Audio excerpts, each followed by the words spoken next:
Little things right there, right there. We are 9:50. Let me get the countdown going for everybody. Okay, folks, welcome to this week's episode of Late Night Craft Talk. We are live on the internet. We are back. I am back from the river. And fortunately, we're not going to have Savea here tonight. Savea, a huge thank you for her carrying the show through November. I was supposed to be back by Thanksgiving weekend, and as you'll learn tonight, there's a reason that I ran about a week late. But we have a special co-host tonight, Kelly Jo. Say howdy to everybody. Good evening, everybody. Happy to be here. Yeah, we have Kelly Jo Miller, who is a very gifted gourd artist and a fellow kayaker and viewer of the show, and now co-host. She has crossed that threshold. No, not yet. I got 9 minutes. You got 9 minutes? So I'm going to I'm just getting some stuff going so I can watch everybody's comments here, see who's watching with us. Awesome. We already did there. So anybody who's watching, let us know who you are, where you're from. Oh, we have Savea watching tonight. Joy. Savea's going to take the night off and watch the show and go, I'm going to be a viewer. I'm going to be a troll. I'm going to ask all kinds of weird questions to the point that I'm going to have to ban her from the show tonight. She I might just do it now. She deserves to watch. Yes, she does. She did a hell of a job in November carrying the show. She did a solo episode. And to do an episode solo, yes, Savea just says she gets to craft. To do an episode solo is a lot to take on. I bet. Kelly Jo's here to save my butt. Oh, I'm just here to grin and nod. Yeah, folks, we have a fun show tonight. Why did my camera on mute? I hate it when these things do this automatic weird things. It looks like it might be a gremlin night on some of the equipment. But anyway, so tonight the show is called 32 Days and 500 Miles on the Colorado River. We're going to be covering my recent trip, and for those viewers that were following, you're going to see some unseen footage, unseen photos, unreleased so far. I've only been back a little over 24 hours, and this trip had a little bit of everything: action, adventure, education, conservation, as well as some good old inspiration. It was a little bit of everything tonight. It was pretty amazing.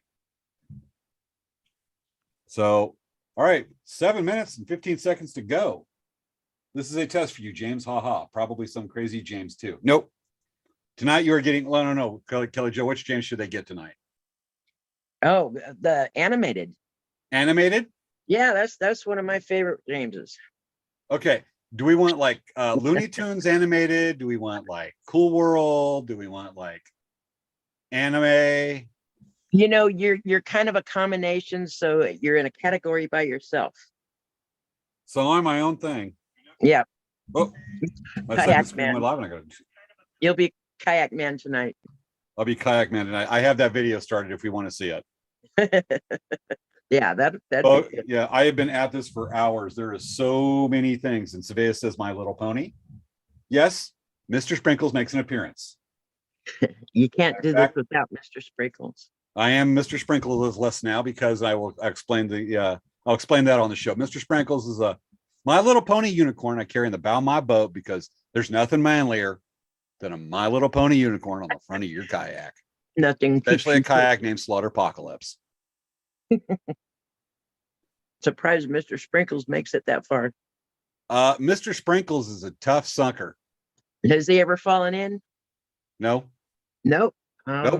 Nope. Mr. Sprinkles rode that front of that kayak through 4-foot waves and some 5-footers and down rapids and all the way past. And folks, I will touch on this a little bit, but I'm going to give you a little bit of a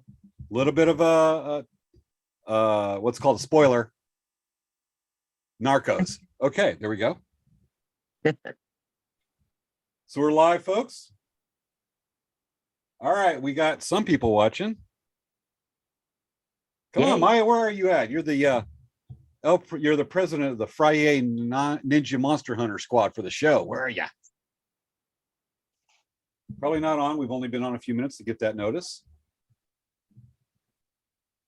And that's the thing is about Facebook is when you see the viewers and the actual views, it's a misnomer. And you know you got more people watching because you're getting responses, but its count is always weird. It's gonna feel weird being on this side and not just watching. If I get real quiet, it's because I think I'm watching. I'm watching me too, but I like the sound of my voice because I'm a narcissist. Makes me perfect for the show. A perfect match against Savea's humbleness. There you go. Well, you know, she said earlier she's going to be picking on me during the show. Now I'm picking me on the show. I'm joining in with the audience. What's up with that? She got it. She knows how to turn the table and get you to do it. Well, apparently, I want to pick on me too.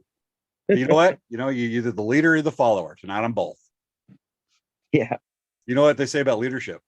If you're not a leader, the view never changes. Yeah. Think about it. Think about it. All right, you got it. You got it. Oh yeah, no, I get that. Okay, I need to do a quick share on my Facebook page for the show. Kelly Jo, you might want to put up a link too. If you have another, that's right, you don't have another screen you can watch, but I'll tag. I do. I have my phone. Yeah, you can tag me. It might be easier. Yeah, I'll tag you. Let me see. Let me write a description because we still got 3 minutes and 35 seconds left. Actually, I got to look at another screen. 3 minutes and 33 seconds left. One's about a second quicker than the other. Okay, let's see. I'm going to write, we are, how does that happen? Misspellings, autocorrect helping for tonight's episode of Late Night Craft Talk. Okay, predictive text, thank you. I'm going to put in a question mark instead of a period.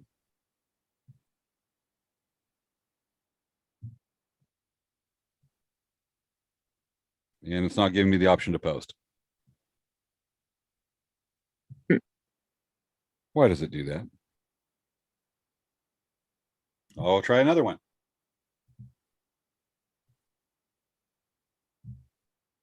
Okay, here we go.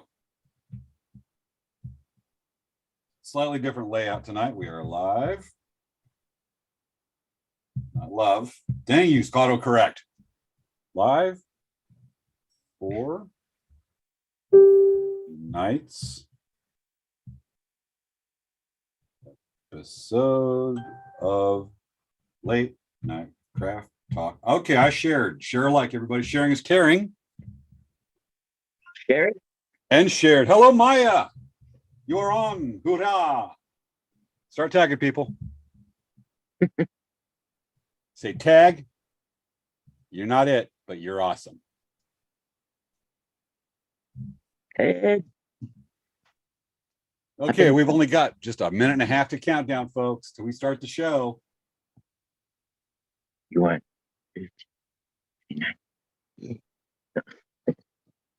Almost there. Let me see. What's some good river jokes to tell to get into the theme tonight? What's a good river joke? Oh my I got God. one, but I can't give it away. Not yet. How do you know what's the difference between a kayak guide and God? Besides the obvious, I'm not sure. God knows he's God. She's God. They're God. And a kayak guide doesn't know. The kayak guide thinks they're God. Oh, that's true. That's true. Oh, so true. It's like, I just want to paddle. No kidding. Well, you know, folks, we've got some business to take care of at the beginning of the show here, but we are only a few seconds away from countdown. Kelly Jo, are you dripping with anticipation? I'm here. I can't wait. Patient. Okay, there you go. Come on, you know that line from Rocky Horror Picture Show. Oh, we should do a whole show based on Rocky Horror Picture Show. Watch Savannah dance the time warp. I saw it once, and I had to sneak out to do that. Sneak out? In Ocean Beach in San Diego, and it was very live. Was it the midnight showing, I hope? Yes, it was a midnight one. Ah, that's awesome. All right. 8 seconds to countdown, folks. Let's get ready to count down. Let's take turns as we start from 10. Kelly Jo, ready? Yep. All right. And 10. 10. 8, 7, 9, 7, 6, 5, 5, 4, 4, 3, 2, 1. 3, 2. Showtime. It's time for Late Night Craft Talk with hosts Avea Kamori Yang and James Hermes. On tonight's show, 32 days and 500 miles on the Colorado River. We're going to hear some really cool stories tonight. What did the fish say when it bumped its head on a concrete wall? Damn. It's time to start the show.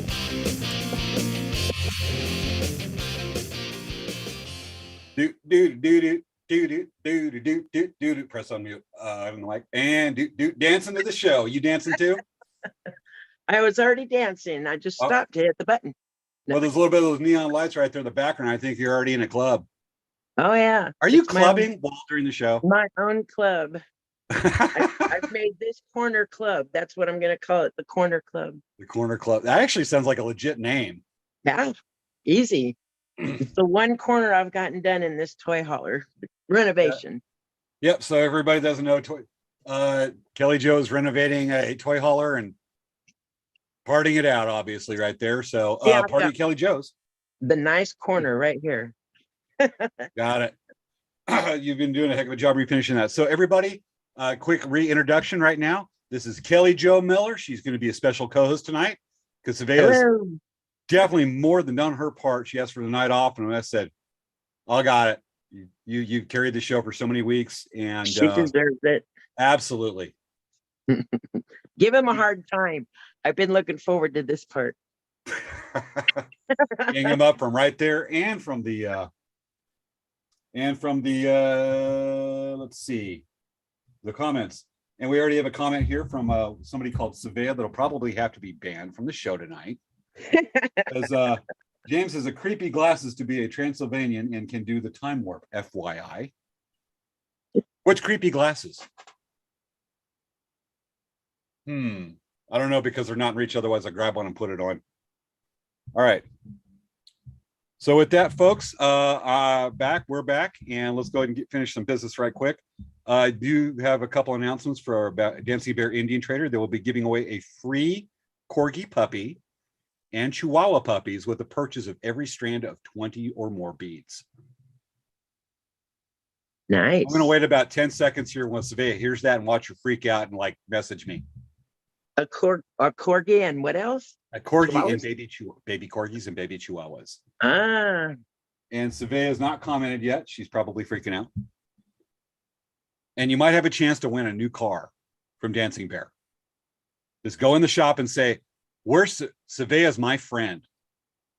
I need a new car. Everybody needs. She's not messaging right now, so she's probably about to call me. Anyway, no, folks, that is not happening with Dancing Bear Indian Trader. There's no announcements to make this week, but do look at some of the specials they're having for December.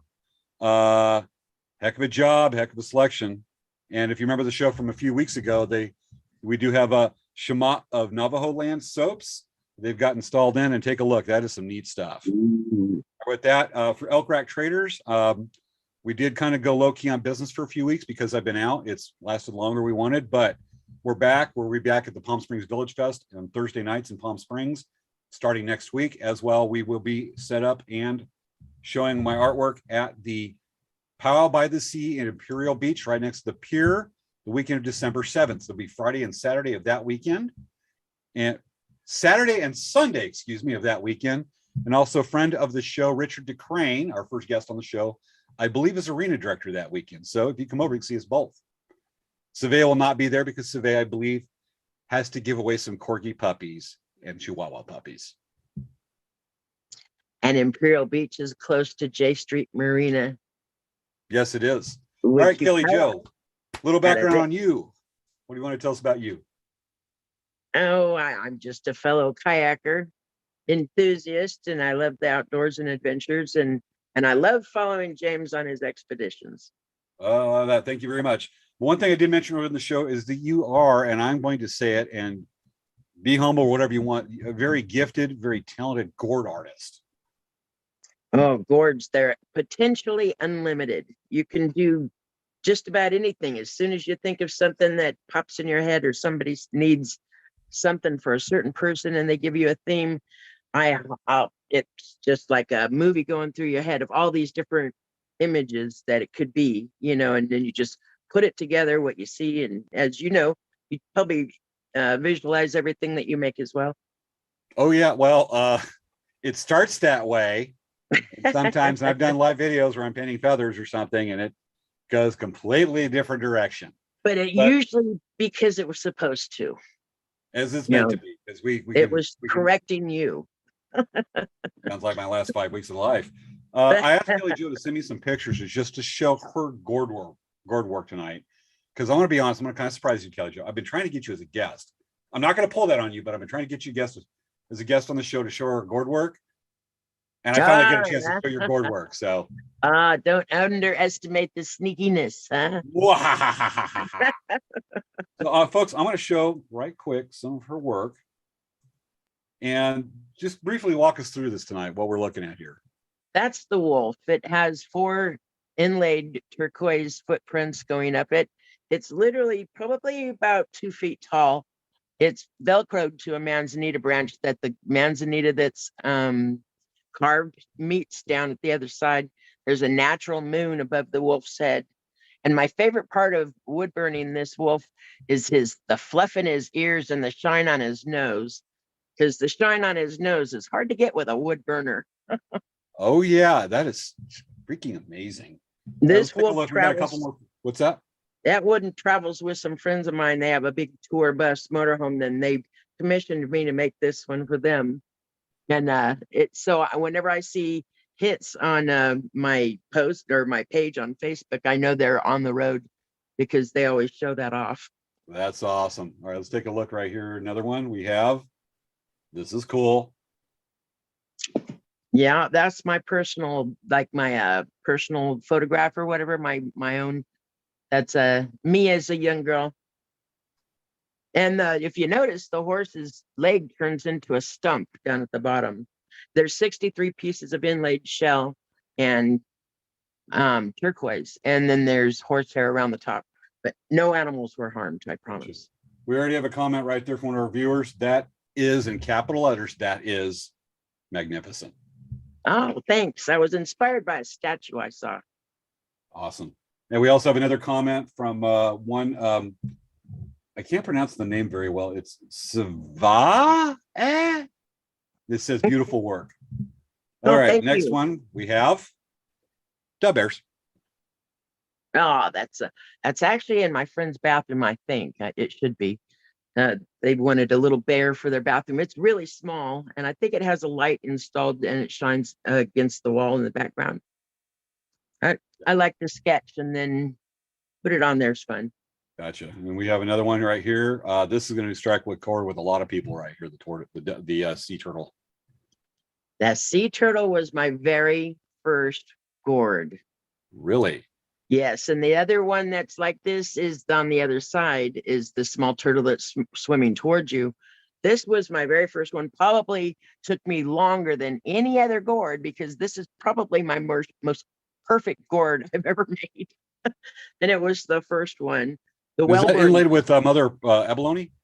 No, that's variegated gold leaf. Okay.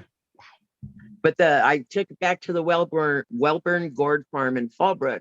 And because I told the girl, I see a sea turtle in this one. It's my first one. I'm going to do a sea turtle. And I brought it back, and they wanted to use it for their next calendar. And it blew me away because their calendar is what inspired me to do any of these, It means your gourd work is a pinup. Huh? I'm using a World War II term. It's like a pinup. Oh, yeah. All right. I think we have one more here. This is cool. That's the Phoenix. It has a light installed, and so you can make the flames as big as you want them on the wall behind it.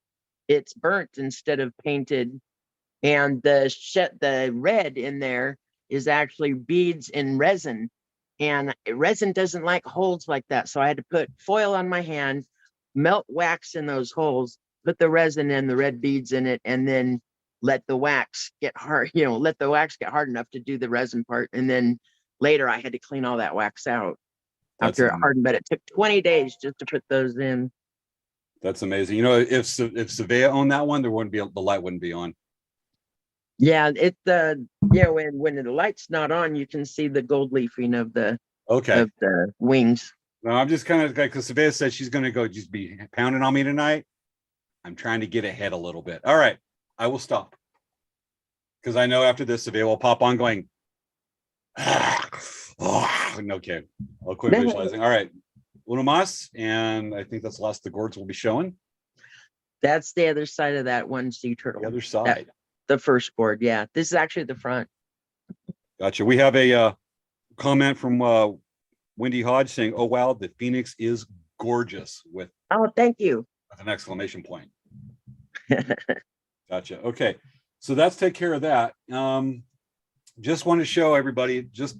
I've been wanting to feature in some way Kelly Jo's gourd work at some point. So this establishes it's awesome. And I mean, you have a hell of a background. You used to handle elephants.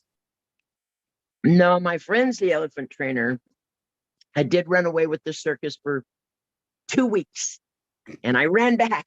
I said, this is too much work for me. But I was his assistant. But back in the day when I was about 18, I started learning how to train exotic animals, and I worked with lions mostly. But I learned killer whales, I learned seals, sea otters, dolphins, birds, snakes, monkeys, camels, all sorts of things. I was offered an assistant chimp training job, and I no. It is bananas. But I did like the lions, and then I was married and was pregnant with my son, and my husband says, I don't think you should be in a cage with 13 lions. And I'm like, yeah, all right. And then? And then I stopped. But I still did. I did horses all my life. Dogs, I started with dogs when I was about 10 with my neighbors who had show dogs. That was a few chapters ago. Gotcha. All right, we got a comment from one of our viewers. Wowzers. Well, thank you. Wowzers with a Z. Not wowzers. Wowzers. All right. I definitely want to get you back on the show sometime to feature more of your work because you are absolutely amazing. Oh, well, thanks. Ditto. And with that, let's go and get to the theme of the show. I think we're about that time. So folks, if you haven't been watching the show, and everybody on here is definitely doesn't miss an episode ever. You know that right after our Halloween special, I left the next day, and the next day, we're on the 29th. I left within a couple of days, and I did a charity paddle down the Colorado River, where I launched from South Cove on the far end of Lake Mead, the eastern end near just a few miles from the western mouth of Grand Canyon, launched and was supposed to be about 24 to 26 days, turned into 32 of one hell of a trip. And some people followed actually a lot of people followed what was called the Bow South expedition quite closely, and Kelly Jo's one of those. So she got to see a lot of things. I did a lot of live videos on Instagram and Facebook, a lot of what was going on as it was happening in pictures, and she followed closely and promoted it. And that I am hugely thankful for being a part of it in that way. And so we're here to kind of cover briefly, because I've only been, like I said on the pre-show, I've only been home a little less than 24 hours ago. Yesterday morning, I woke up in San Luis, Colorado, and up until about 3 o'clock yesterday afternoon, I was part of a bird count with a naturalist group called Pronatura Noreste. And then they dropped me off the board. I crossed over. My folks were waiting for me, came home, and still getting stomach cramps from something I ate at Chinese food in San Luis a couple nights ago. But it was something, it's just the sodium and the change of diet I had, but it's still sitting with me. But boy, I was not feeling good last night when I got home. Otherwise, would have big pizza and celebrate with a giant hamburger. I'll probably save that for Sunday. Not chancing it, but I'm still feeling a little bit. But that's what, like you lost a few pounds anyway. Oh yeah. I was paddling anywhere from I would go from anywhere as short as 6 miles to as much as one day 43 miles in the kayak. And even between all that, I was in the kayak an average of 8 to 10 days, 8 to 10 hours a day. I should say 8 to 10 hours of 8 to 10 days an hour, which seems like it sometimes, but that's a lot. And yes, there were times I couldn't feel either cheek. Oh my gosh. I bet. I have to get out at least every 2 hours just to stretch a little bit. Oh Get the yeah, when we blood get done with the circulation. show, we end the show. I get up and I start walking around, and I take the camera with me, and I'm going, I need to get up and walk around. I don't have a stand-up desk. So just to kind of go, let me go ahead and flip through this with show some of the highlights. We're going to be showing some for those that we were following the expedition. I'm putting out some some unreleased video and pictures tonight, considering there's been a lot of time to go through the probably 225 gigs worth of photos and video I have, but just to get it going. And so we're going to feature that tonight. We're going to be talking and getting into some of the more interesting parts of the trip. It had a lot, and it was some definite challenges. So let me go get that going right quick. So we'll be sharing some video and lots of photos tonight, and they are pretty. So first off, I launched about 3 o'clock in the afternoon at South Cove in Arizona. This is the far eastern end of Lake Mead. You don't have to mute your camera, Kelly. Okay. We're good. Just the opening credits and closing credits. All right. By the way, this is your first time hosting a live show, anything, isn't it? Yeah. Yep. I said be good because I know you are doing well. Now, we launched. This is the far end of Lake Mead. I understand I've had a lot of questions of how low Lake Mead is. Critically. It's I launched. so low. Yeah.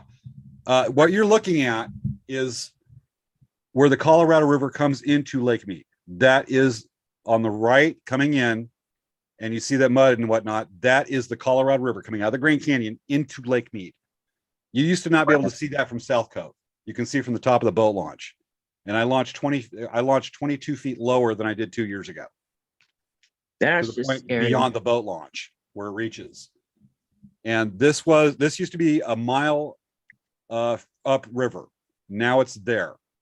That's how low it's got. That's crazy. It's pretty amazing. Sad. Yeah. So what I did was I launched, I loaded the kayak and then I paddled up to where the river comes in. And this is actually what it looks like at that part, just maybe a couple hundred yards up from where we're looking now. This is what the river looks like. There's a lot of current coming out of that. It is a bushy river coming out of the Grand Canyon. That's why I made the Grand Canyon.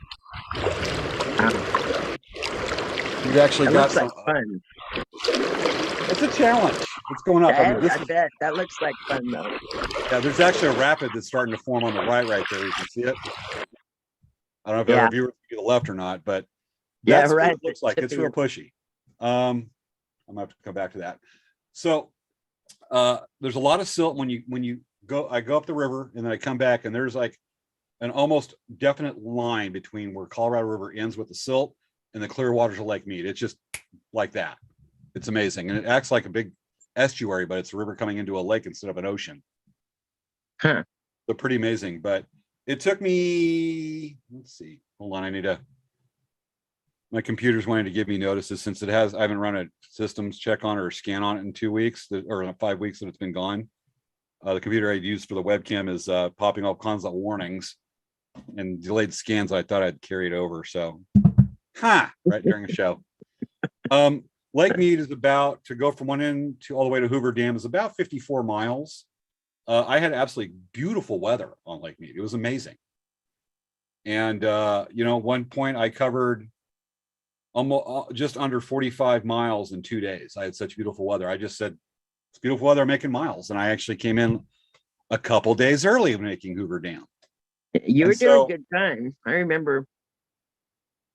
Yeah, it was some fun going over there. So I actually, because the water level is lower, there's some things starting to get exposed you wouldn't normally see.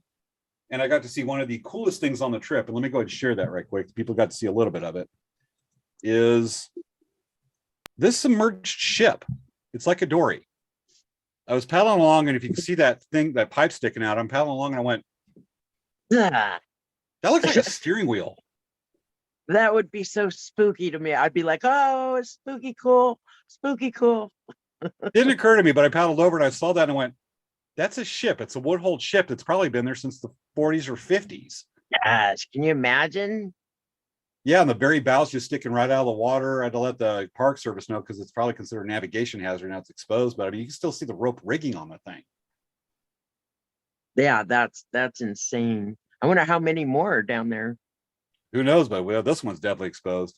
Um, Look at that. That's crazy. yeah.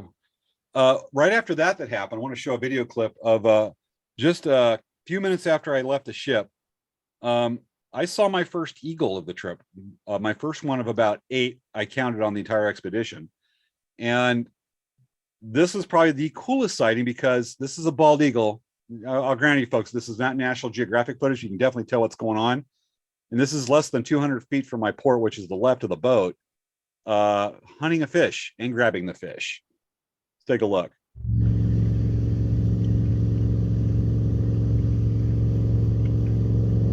I don't know what that sound is.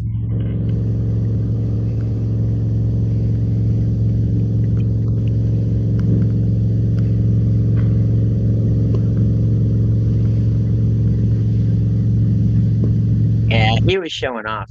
Oh, he was showing off, and he's got the fish right there. I tried to go over and follow him, but that didn't happen. I don't know what that is. That's new. But that was pretty amazing. And he's flying off. I tried to get a good picture of the eagle like paddle into the cove and try to get a good zoom of him eating and get a good shot without disturbing him, but that wasn't going to happen. He's like, I want to eat in private. Yeah, but, I'm out of here. Oh yeah, that was pretty cool. He already gave you his show anyway. I seen that once before. The only time I've ever seen that, it was up at Lake Hemet, and we were up there fishing off the side, and it just came down and flew down right in front of us and picked up a fish and took off. And it's like, wow, that was a gift. Yeah. We've got some we're getting some comments right now. We have nice, wow, and the eagle is checking out Mr. Sprinkles from somebody named Savi. Seeing that. So with that, a lot of people are used to seeing Hoover Dam from like, the downriver side, the nice big face, but this is actually what it looks like from the. And I love that. It looks like from the lake side when you're actually pedaling up to it. Wow. And you can see Mr. Sprinkles, the rainbow unicorn, the Colorado rainbow unicorn, right there in the bow of the road the whole way down. Let me see if I get a close up of Mr. Sprinkles. Not so much. Well, you kind of see it right there. But that's what Hoover Dam looks like. And each dam I came up to.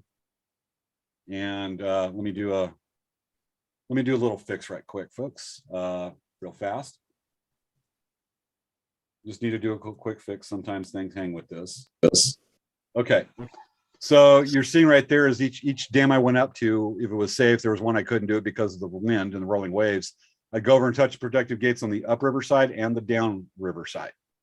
Not downtown Riverside like in Southern California, but the downriver. All right.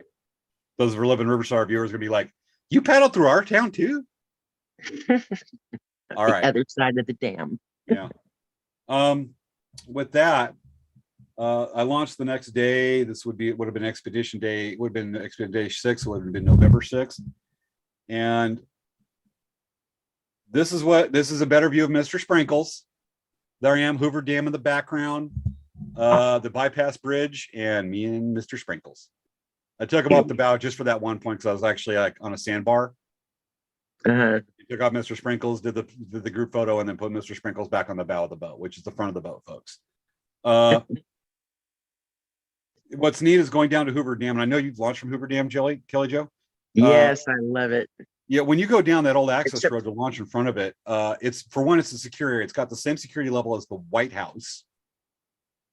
And when you go down, you're like, my God, the size of this.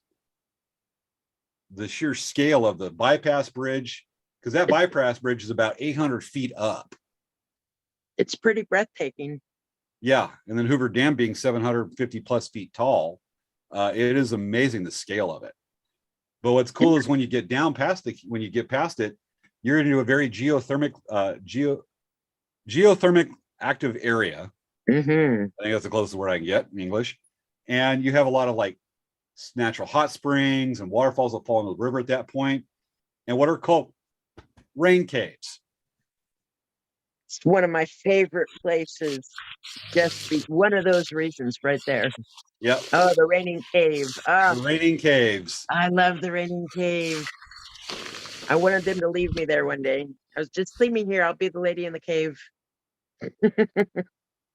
You do know the legend of Goatman in Black Canyon, right? No. There's a local, and he's there's pictures of him. I've talked to enough people I know that are like, not tall people that tell tall tales.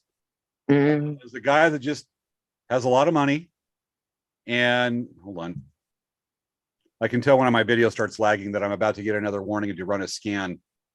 I know some programs are about to get uninstalled on a laptop after the show tonight. When I start lagging, I know I'm about to get that warning. So Goatman is a local that dresses minimally. He's not a nudist, but he dresses minimally. Nobody knows where he gets his money, and he just shows up in the damnedest places around Lake Mead and Lake Mojave. The damnedest to places. hang out in Bullhead City and get rides back to it when he usually goes grocery shopping in Boulder or Bullhead.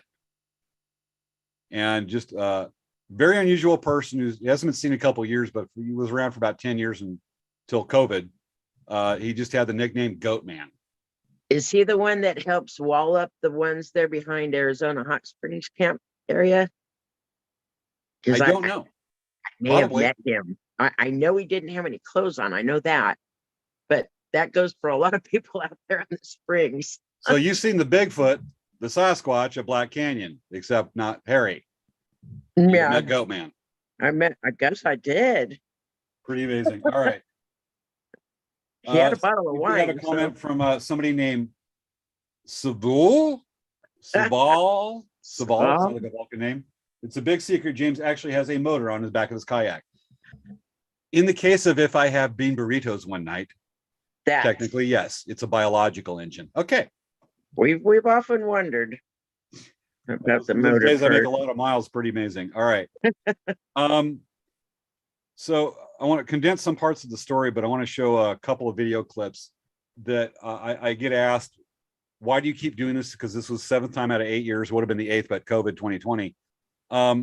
Just to highlight some of the reasons that I do the trip. Now, I think to show the daily routine, I'm typically up at 3:30 in the morning.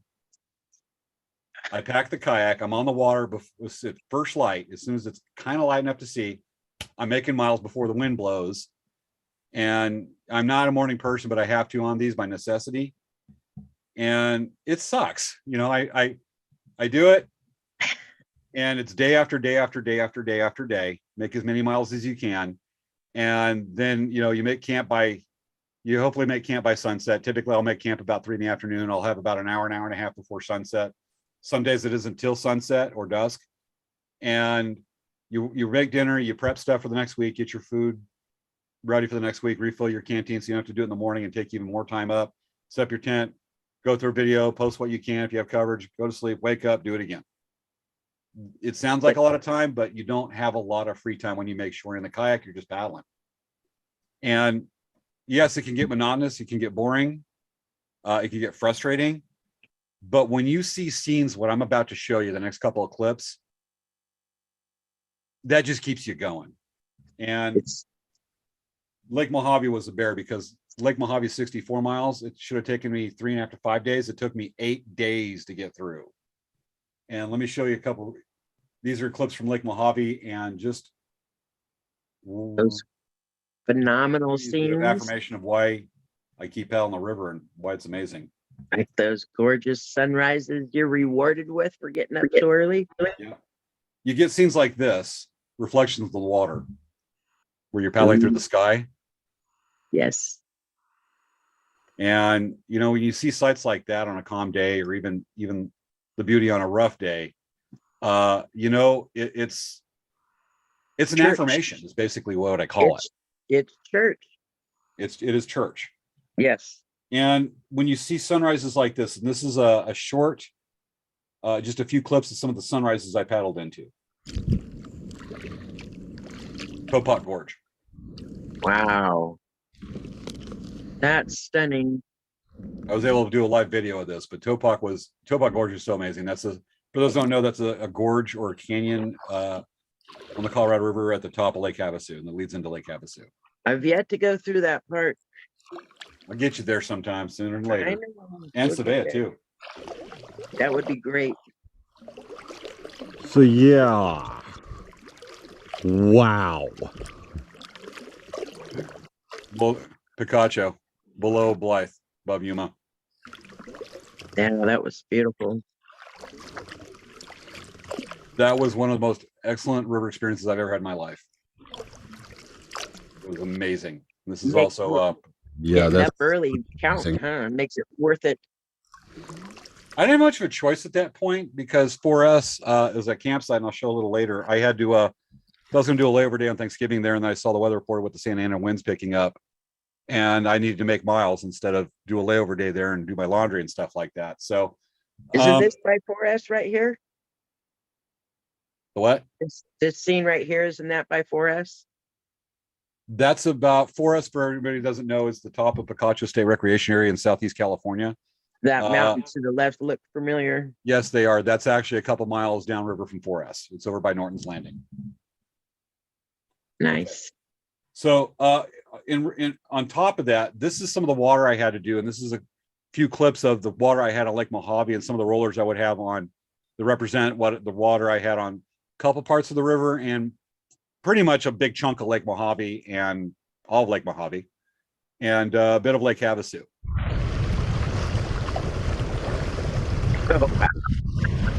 Oh, wait for the hop.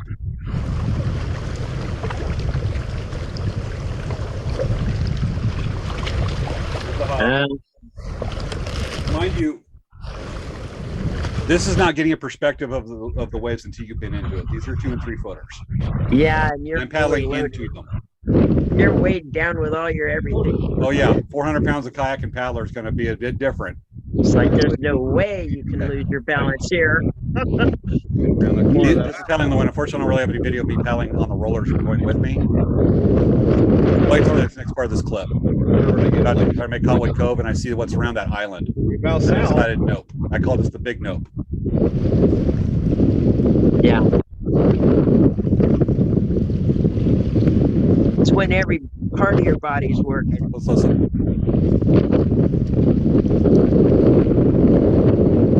All right, that's a nope. That's on that one. All right, you couldn't hear much there.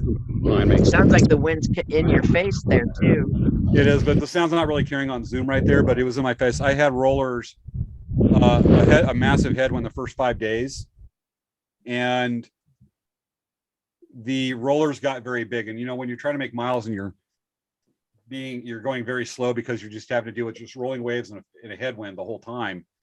Even in Black Canyon above Willow Beach, just a few miles down from Hoover Dam, it's not knowing for getting windy. We still had a headwind enough that we had 2.5 and 3 foot rollers coming at us when I was just trying to reach my campsite. I went, this is me the next 4 or 5 days.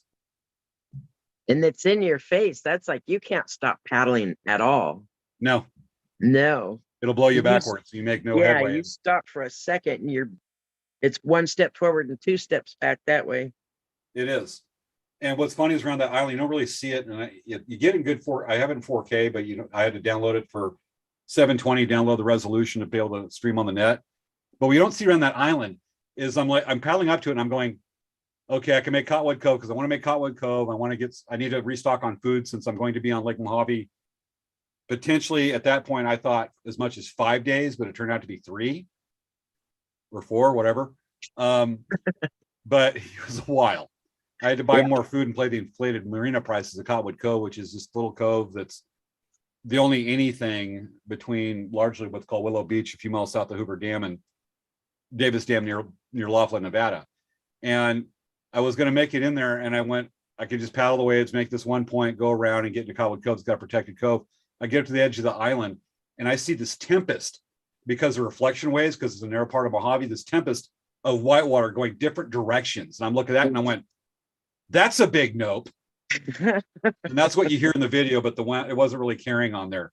I just said that went, oh, I'm not making Cottonwood Cove today. And I ended up turning around, riding the rollers, 2 and 3 foot rollers back into a cove with a beautiful little campsite with a lot of mud. Didn't have a chance to do laundry. But let me tell you, when you You wake got yourself, when you smell bad enough that you wake you wake yourself up at night, you smell so bad, that's a problem. like one big dirty sock. Yes. That was called my sleeping bag liner and me. The sleeping bag kept the sleeping bags tolerable, but I was bad. And if I try to go over, it's like you're walking in mud and you're just going to come out looking like Pigpen. Yeah. If you try to bake Smelling like them. fine, but it was not working too well. So that's some of the No, the rollers. mud's no I don't get a fun. lot of video of the rollers because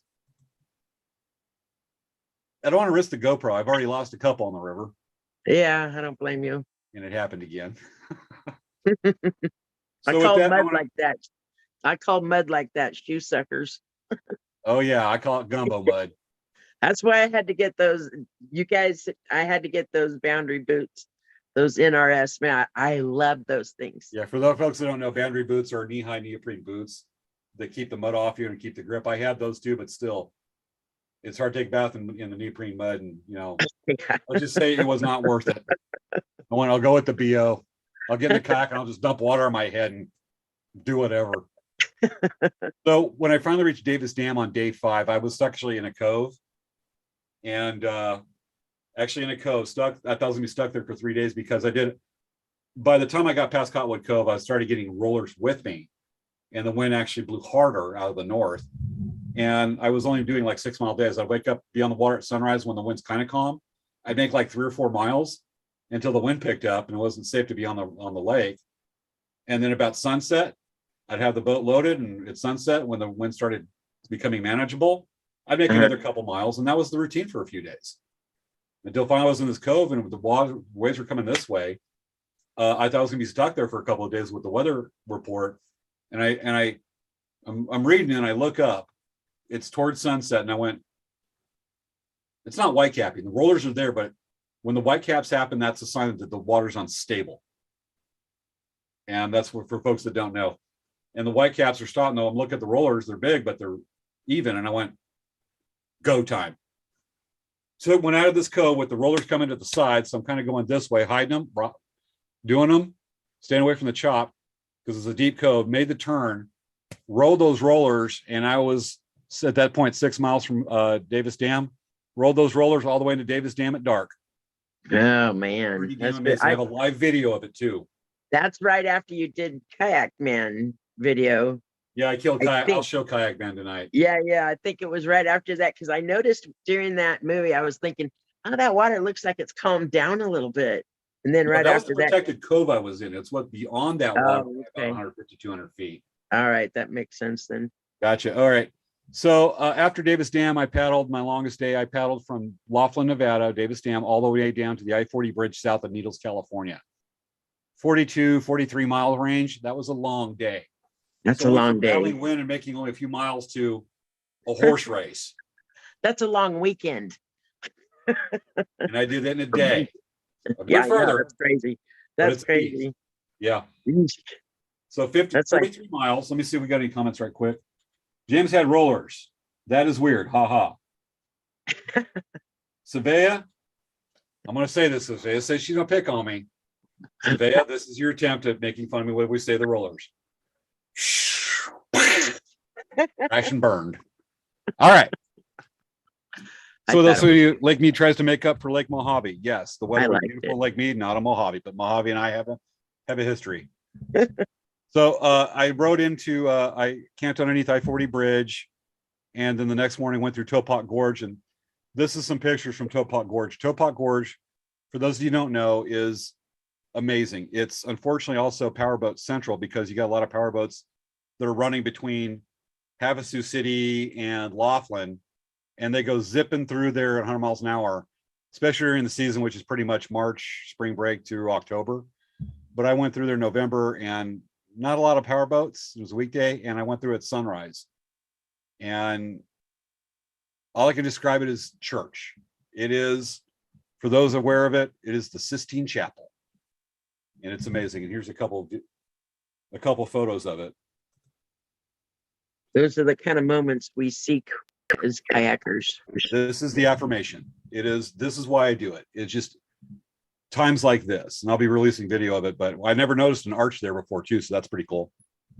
There's the arch. Oh yeah. Pretty amazing. But this is a place called Devil's Elbow, the heart of the gorge, and just the rock formations, how still it was.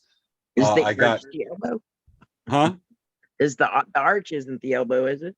No, Oh. it's actually just past the elbow. Kind of looks like an elbow. It's pretty incredible, and I'm just finding I got a camera that could get a decent enough picture of the arch. But going through there, a couple of herons, saw an osprey, an eagle, a golden eagle, and just I'm absolutely humbled every time I go through there. It's just amazing. I cannot paddle through there when power boats are going through. I just feel like people are pissing on a classic. Wow. I'm sorry, people, for that language, but it's just the way I see it. Is they're peeing on it on an absolute masterpiece and a perfect moment.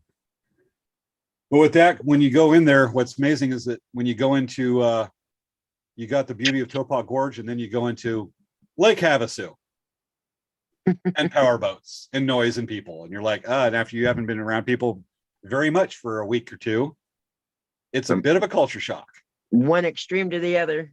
Pretty much. This is me in front of London Bridge by the channel. And just to kind of make it short here, because we're actually running out of time here. This is a couple pictures on my way down. This is a coyote upper left that I took a picture of one of the along the shore. The pump station on the California side, 2 miles up from Parker Dam. And when you finally get a chance, and I made camp, I was able to make camp because when I went through Topog Gorge, I went 3.5 miles past Havasu City, about 26, 27 miles that day. And I only had to go 14 miles, no current, just all lake, before only 14 miles down to the bottom of Lake Mojave, where I camped directly across from from Parker Dam. And this is what it looks like when you have it finally. And these are boat-in sites that are maintained by the Bureau of Land Management, so I didn't have to do any primitive camping. Outhouses were nice. I didn't have to go what's called a wag bag. That could be another story. But when you finally have a chance to do laundry, this is what it looks like. I washed everything. I was just wearing a pair of gym shorts. I don't sleep in, and tent, everything you can find. Even my paddle was the clothes rack, the clothesline to dry laundry. It's not changing pictures on my end. Interesting. Anyway, let me scoot over here. So this is Parker Dam. When you look down here at the lower right, folks, this is Parker Dam from the Lake Havasu side. And that next morning, I got in, paddled across, went across Parker Dam, and then you can see my folks right over here. This is us above Parker Dam. And I stopped at a place called the Roadrunner, because Parker Dam is one of those classic river towns that almost anything goes. It gets wild. I stopped at a place called the Roadrunner, which is got a dock for boats to tie off to go over and eat dinner or eat food. Had a great burger, but this is normally you don't show pictures of the restrooms, but this is so damn unique. I had to do it. I thought that's what it was. I wasn't going to ask. Those are beer kegs. I was going to say that's kind of a weird distillery. Which is weird for me to do it because I do not like drinking. I do not like alcohol. I just had to show the dang picture. It's so unusual. It's pretty Parker, creative. Arizona. Is that ice in it? Yes. Oh. I don't know why. I can make a few jokes, but I won't. No family show. All right, Caroline Blackwood, welcome back. She's late to the show. Thank you. And let's see, we got any other messages here? No, just one from Savea saying that she thinks Kelly Joe's doing so good that, I don't know, I was going to make a joke, but I was going to go nowhere. So I'm going to stop before I crash and burn. Even though by stopping, I'm crashing and burning. So, mind you, the picture down at the bottom left is called Headgate Rock Dam. That is the Hoover, Davis, Parker, 4th dam I had to portage of 8. At the end of your thumb. At the end of my thumb is Headgate Rock Dam. What happened just a short time before that picture is I lost the GoPro. Or a short time after that picture, a freak accident happened. I lost my GoPro again. So what you see on the picture over here is I had to, as soon as I lost it, first thing we did. Yeah. Reason up a little bit. Strap it on. Yeah. Put a leash on that thing. Yeah, I went out to the local tribal Walmart because we're on reservation. Bought another GoPro. It was expensive. And I kind of like the better new one because it's a Hero 9. It has event leveling, because there's one thing called the GoPro angle, which is you think it's straight, but if you're off by 15 or 20 degrees typically.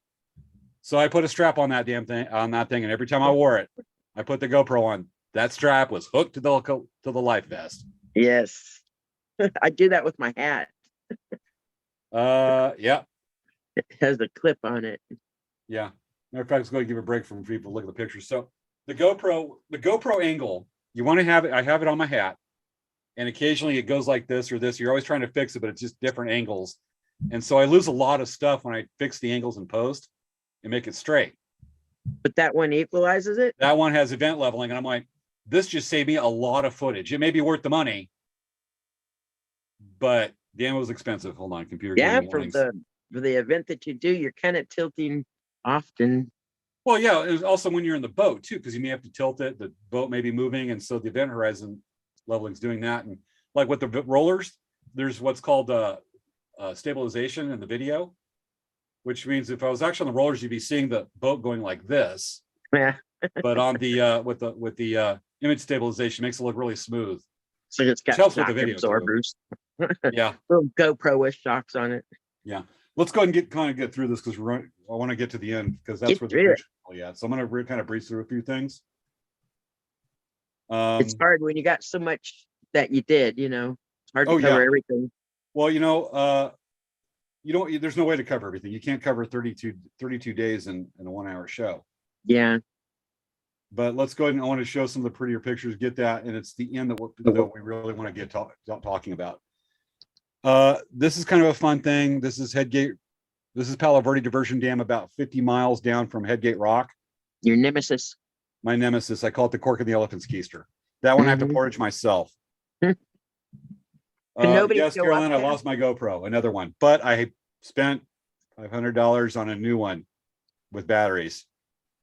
But Yeah. I only missed 1 day's worth of footage, which was the Parker Strip, which is Yeah. house after house after house. Yeah, it all looks the same. Yep, kind of does. Those houses are nice. So this is me unloading all my stuff. Yes, all that gear fits in the kayak. I completely break it down. This is the front of Headgate Palo Verde Diversion Dam. You can see right here a road that goes beside it, which didn't used to be there.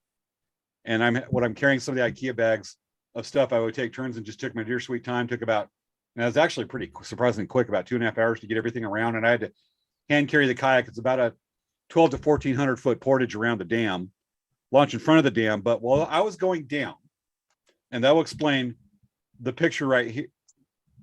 Don't give away the secret. There we go. The picture on the lower right with the truck, with the kayak across the back of the pickup truck. Mm-hmm. So I was moved by Helen Howard, who's actually been a guest on the show. She was a guest on the show about a year ago. She's an outfitter out of Bullhead City that runs Desert River Adventures. Helen's great. She makes Oh yeah, great, you met Helen. great turkey. She was on the too. show to talk about Grand Canyon and some photography and adventures. And we're hoping to get her on about birding, but she moved me around Davis Dam. I stayed a layover day at her house one day over in Bullhead, and then launched from Davis Dam. I needed a layover day to get my food put together and stuff for the next trip, and clean my gear and me from Lake Mojave. And she calls me up while I'm a couple miles down from Palo Verde Dam, and she goes, "Hey, are you camping at Mayflower County Park, which is a park about north of Blythe?" I said, "I didn't plan on it. Camping on an island, but what you think?" And she goes, "If you camp at Mayflower Park, I can be there in about an hour and a half, and I will take you out to go get a burrito or Nice. nachos." And I went, "Let's see. I'm going to spend 25 or 30 bucks to pay for a campsite when I could spend camp on an island for free, and I just go over to Mayflower, just go use their bathrooms in the morning and move on. Or I could pay Heck 30 bucks yeah. for a campsite for a $15 plate of nachos." Well, I did. No doubt. I thought it was gonna be 20 bucks. Turned out it was 30 bucks. Their shower stinks. And but Helen bought the nachos. So that was awesome of Helen. Thank you, Helen. Yes, I like Helen. Oh yeah. So she bought the nachos, and that was awesome. Yes, these were, and I'll give it away because people kind of saw it. This was a very good plate of nachos. With sour cream and guacamole. Oh yeah. Well, Oh, that looks when you've been good, eating too. dehydrated food and stuff that's shelf stable, Mm-hmm. Spam is 5-star. I bet. They could replace the carne asada with Spam.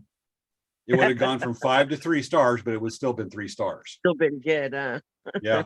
All right, just moving on down. I was doing a horse race. I was doing 30-mile day, consistent 30-mile days down to Picacho State Recreation Area, and also known as, next to it is surrounded on 3 sides, Imperial National Wildlife Refuge.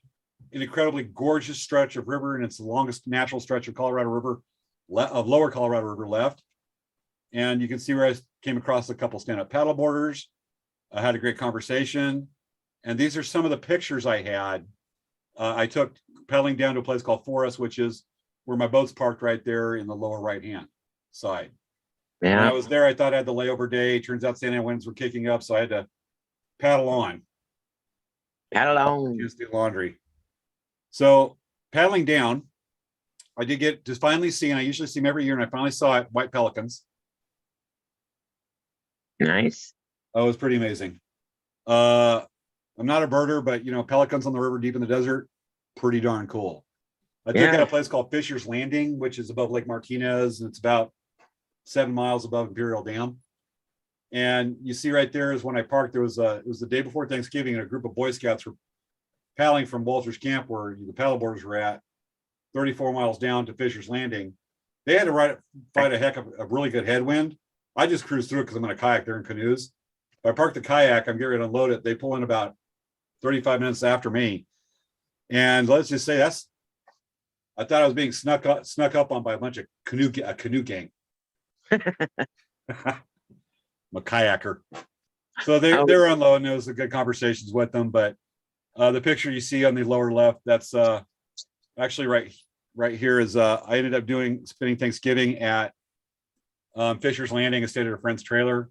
Helen, who is an outfitter that drives up and down the river all the way from Bullhead to Yuma, had some people that booked a last minute trip. So she was at Fisher's Landing. So she called me up and says, "Hey, let's have Thanksgiving together." So I went, "All right."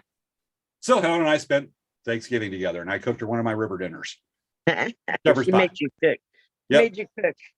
Yeah. And so this is Friday morning, right before I'm about to leave for Fisher's Landing, head down Imperial Dam, paddle down 7 miles. There's Imperial Dam right here. Yeah, she made me cook, but you know what? It was awesome. I just liked it. It was good company. Absolutely. Yeah. So after Imperial Dam comes, well, I'll come on to that one. After Imperial Dam, Portage Laguna Dam, went down the Gila, went through an area called Shotgun Alley, which is where the duck hunters are at. I counted 43 shotgun blasts. Wow. Yep.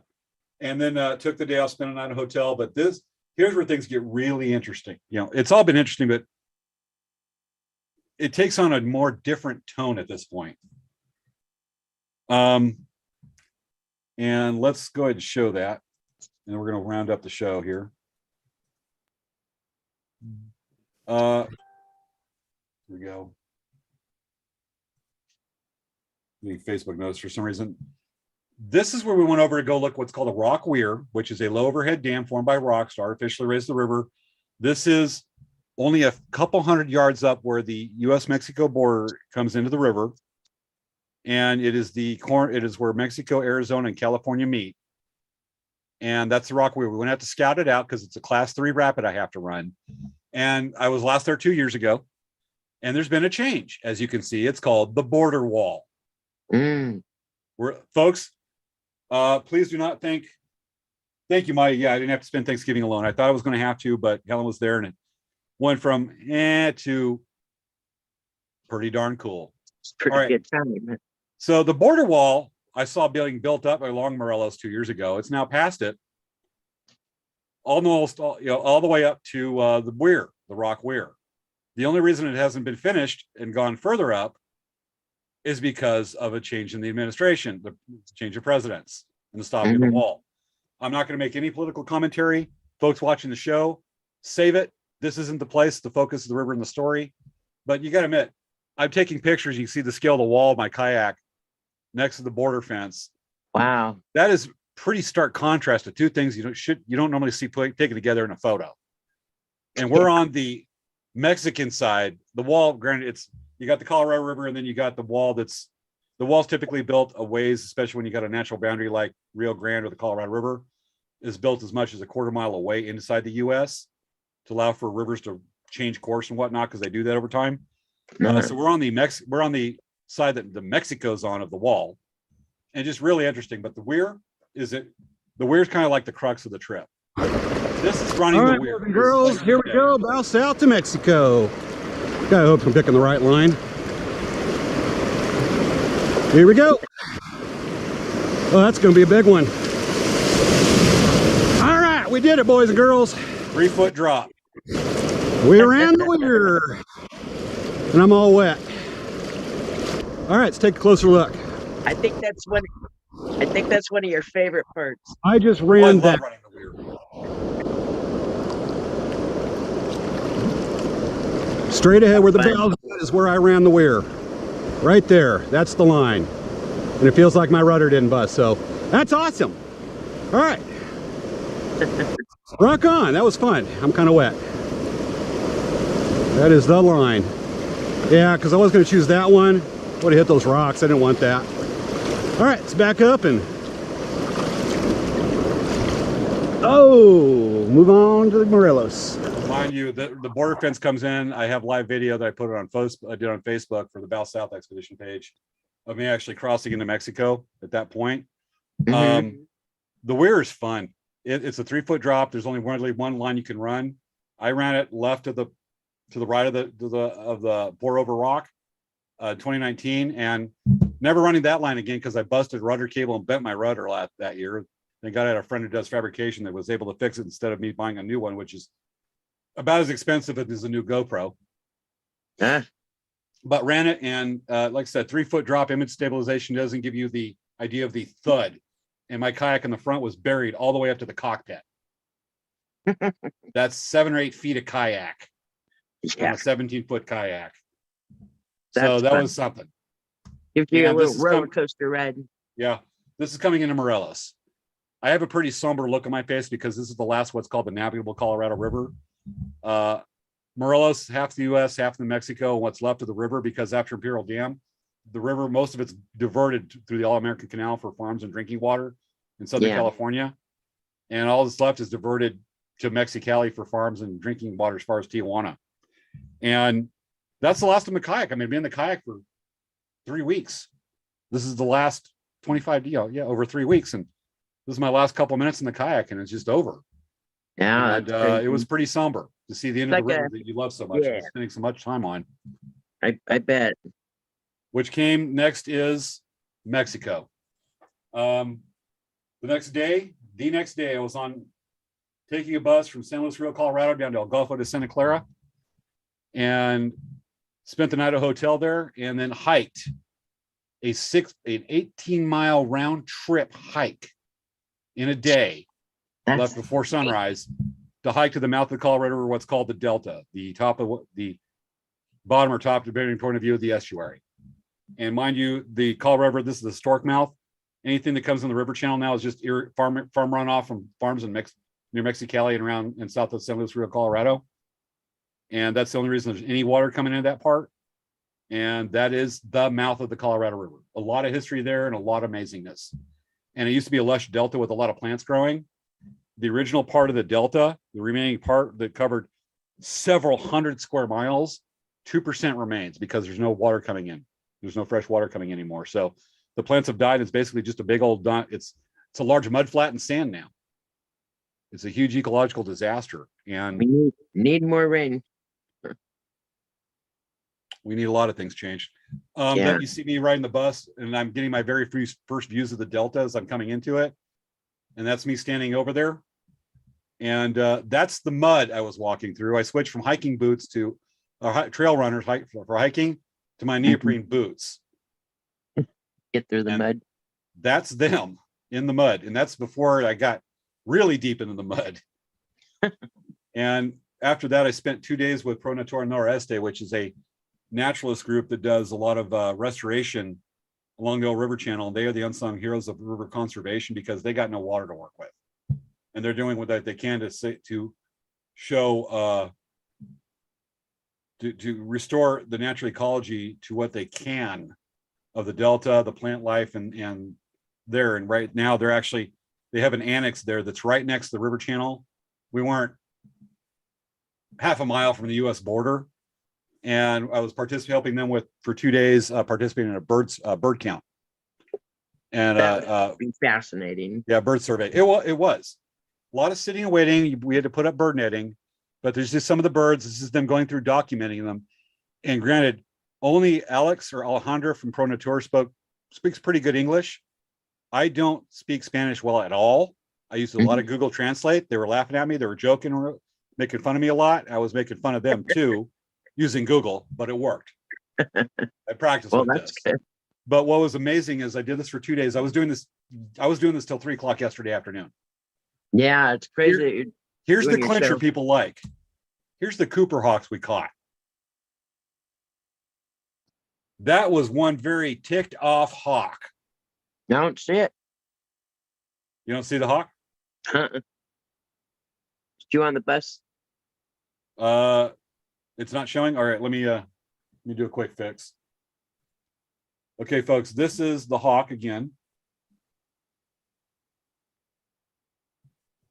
Okay. That's the hawk. And we caught 2 of them that day. They were caught in the bird net because saw the birds caught in the net and would go after them and get caught in the bird net themselves. The bird net is very humane. And hold on a second. I guess what I see the video dragging. Okay.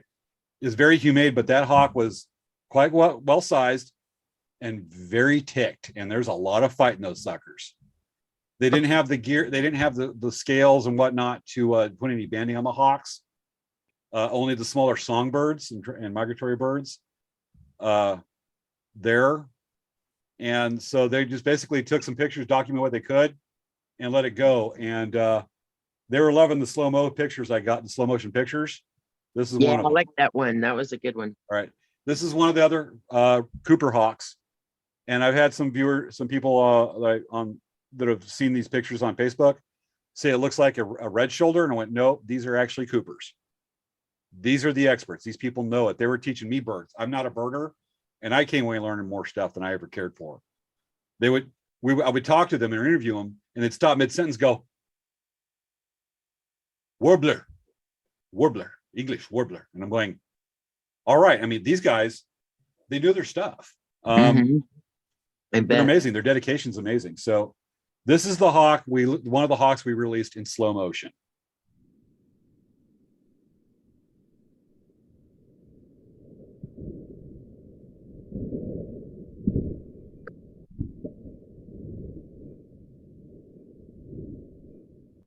That guy, his name's that dude right there is Jorge, and he was very nervous about letting go of that hawk because we had another guy that picked it out that was the best at picking him out, named Juan, and Juan the hawk already nailed him with one of his talons in his wrist, and Juan just said, "I am done. I'm going to go check the net again." That's when he found the second hawk, but Jorge was like, I'm afraid to let go of this thing, what it's going to do to me.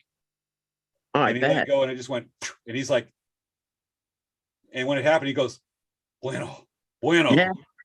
Good. And I'm like, bueno. Yeah. And he loves the pictures. I already sent him a copy of it, but that was pretty amazing. Just to cap this off, and I think I'm going to show a couple of pictures, and I want to finish off with the story. We're already 5 minutes over. I think this is worth sharing, is the lessons at the end. Yeah, folks, yes, it was a beautiful creature. Thank you. Yes, I hiked by myself, Maya. I'm actually going to touch on that a little bit because I'm going to get a lot of questions. This is the crew I worked with from ProNatur Noreste. The shortest one's Alejandra. I've known her a couple years. She's amazing. I don't see them. I just see the end of the video. Okay. Yeah, we're getting some lagging going on. Sometimes it happens. So let me share it again. So this is the crew I was with.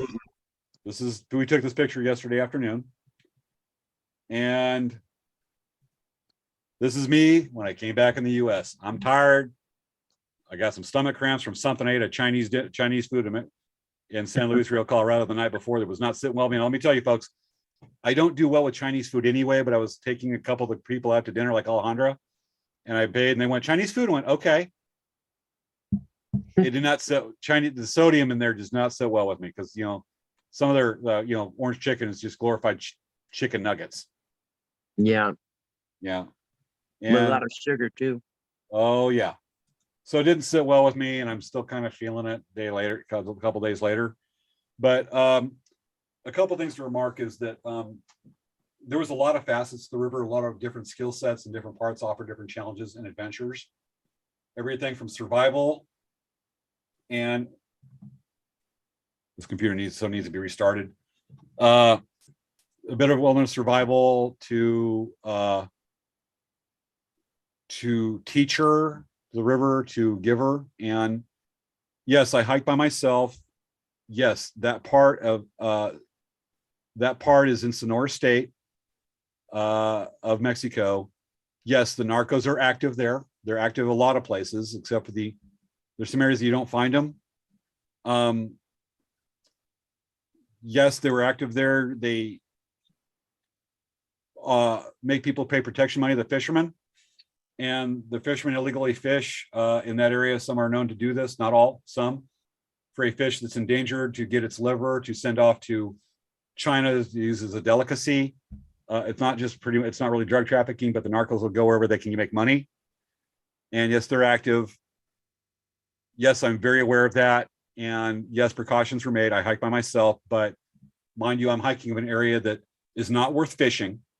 There's nothing out there, as I say. I hike part of the freeway. I park part highway, a lot of it beach. I never took the same. I took different routes over and different routes back. I was gone before sunrise. I was out before sunrise. I was back by 3:30 in the afternoon, back in my hotel. And I took different routes. I did have one case where, I always take some cigarettes with me and rolling paper. I came across a transient that apparently slept the night drunk over underneath a tamarisk tree that came out of nowhere. I talked with him a little bit. I rolled him a cigarette, gave him an extra one and some rolling paper. And doing that nicety, he saved me from a pack of dogs that were from a local ranch that wanted to chase me. Apparently he works at the ranch, knows the dogs because he laid dog lifted it up by its scruff, carried it over, shook it around, and the other dog stopped in its tracks and followed him back. And so a little nice favor right there saved me from having to drug down a ditch and jump down a ditch and take refuge by a storm drain because I know the dogs were not going to go in that ditch. So that saved me right there. So those little nice things. The guy also tried to sell me a boat that didn't belong to him. It was on the ranch. But yes, I was safe. I knew it would be because I'll tell the story. It's out in public anyways. After doing these trips so many times and giving my all, and the river will test you because the river's a living spirit. I had a dream that night because when I went to sleep that night, I still don't know if I was going to do the hike or not because I just had to play it by ear. I woke up about 4 a.m. by habit at that time, but I had a dream that I got things I'd lost on previous river trips were being handed back to me. And I don't remember a face that was handing it back to me, but the river was there. It was by the river, including 2 GoPros. The GoPros always got working with, but I remember handing my GoPros back because I am particularly ticked because they're expensive. But I was being handed back to these. And by that notion, I went, I understand. The river's giving back to the point that the river's going to let me have it. That spirit is going to let me have it. And I knew I'd be safe on the hike. I knew I was going to make it. I'm not going to be a fool and go out where, go out blasting music and wearing bejeweled clothes and bedazzled. Yeah. No, I'm still going to go and be very right. safety conscious. And folks, I've been in rough areas. I've been in areas that are very iffy by necessity, not much choice in other parts of the world. And let's just say my technique is very sound. So I've got a friend on SWAT that says you did exactly perfectly right. Yeah, it looks like you did everything right. Yeah. You got back. You survived. You got back. No incidents. That's good. I was going to bring over the neoprene booties and show all the mud still kicked on them, but there's in the other room, but we're already running way up on the show. So with that, I was interviewed by a German journalist yesterday who was down doing a story on the river and the ecology down there for magazine based out of Stuttgart, Germany. And we had a really good conversation. He told me how active the narcos had been in that area, and I didn't know until I talked to him. I was like, well, looks like I'm right to take all kinds of caution. Yeah. We'll just say Absolutely. that there's some very advanced techniques to, I wasn't wearing a ghillie suit, but I was being pretty damn low key. And with that, that is the trip. You know, a little bit of everything on this trip. Being interviewed, I was interviewed a few times by the media. I was being used as apparently a public awareness campaign by Part Natura as awareness for the river, the Delta down there, saying, look what this Americano's doing. And he's going to be with us for a couple days. So I was being used, and you know, it's a hell of a trip. I am going to be doing a write-up on it. I have to do it for a couple of publications. I have to do it, and I have to do it much sooner than later. For anybody who wants to see from the beginning to the end, look up 2021 Bow South Expedition on Facebook or Instagram, mainly Facebook, and look at all the live videos. You will get a play-by-play of the whole trip, a lot or a big chunk of it, and it's pretty amazing. Some places where it actually happened. I do want to say, and I know you've heard this before, but I think and even though I know you have a blast doing this with your brother, the river, but I do feel it's a very noble cause and very honorable of you to go out and do this expedition, even though you're having a blast doing it. Oh yeah. But I commend you for that. And that's why I support and follow you. And folks, remember, this is done as a fundraiser, and I have the slide up, but I'm not going to work this over time.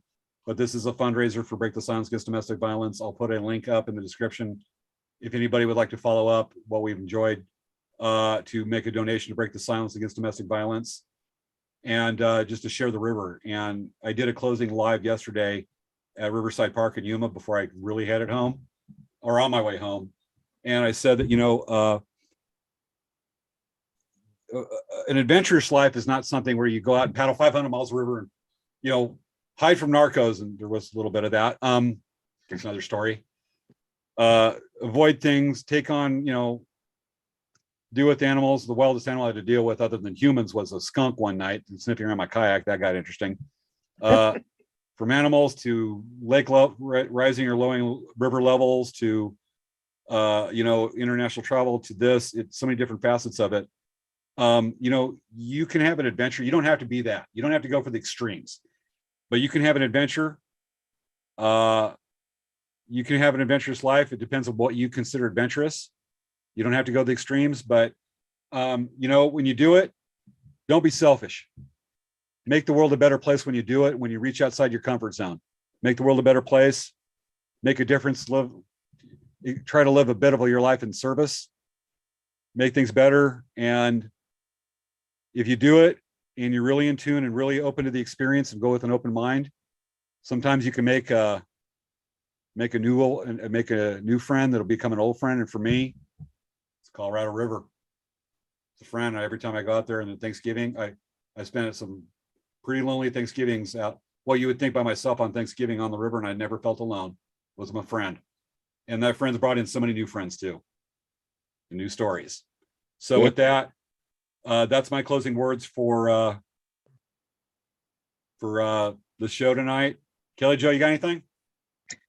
Hey, thumbs up. It was all good. Enjoyed it. So yeah, I was just sitting here watching. No, but it was pretty amazing. We Watching went all over on the the show videos. tonight, but we're only 15 minutes over on the show. Just like I always watch. Well, most of the time. I don't fall asleep. I should have. I didn't put in. I skipped some video clips and pictures and slides a lot because I knew I want to have them there in case the story went that way. But I want to get to that end. Pretty amazing. But with folks, huh? It was a lot to cover.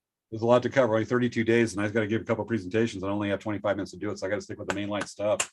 But you know, there's a story, a little bit of something for everybody. All right, next week our show will be gift wrap crafts. We're going to be showing what you can do with Christmas gift with wrapping paper for Christmas. If you run a little too short, methods to do wrapping as well as crafts you can do with wrapping paper. Oh, well, we're going to go from a COVID show to talk about the river to gift wrapping. We will do anything on this show as long as it's cool. And the crazy cat lady, where is she? I'm gonna bring back Crazy Cat Lady. You are right. I need to do it. So I love the crazy cat lady. We'll bring back the Crazy Cat Lady. Right now, she's asleep in another room about 30 feet from me. I wake her up to ask her to do crazy cat lady. She will go crazy on me. Yeah, I wouldn't want to Crazy see cat that. lady will not be an act. She looks pretty tough. I think she could take you. Oh yeah, there's no question about Right. that.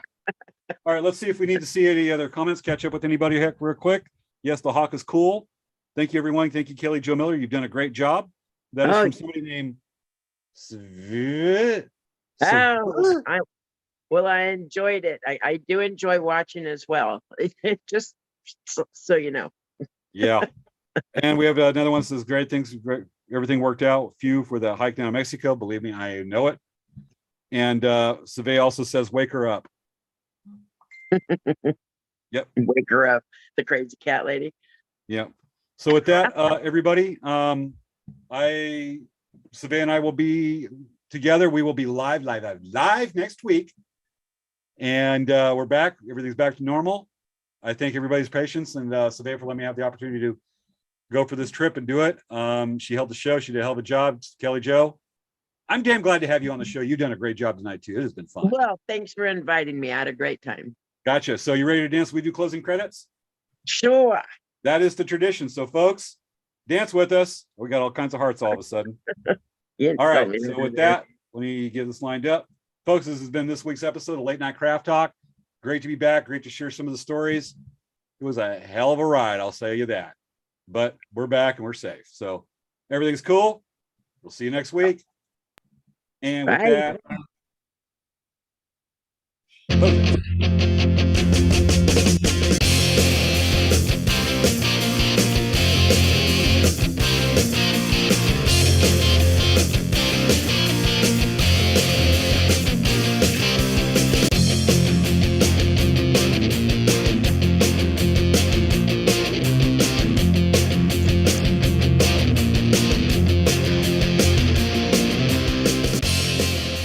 oh, ain't he cute?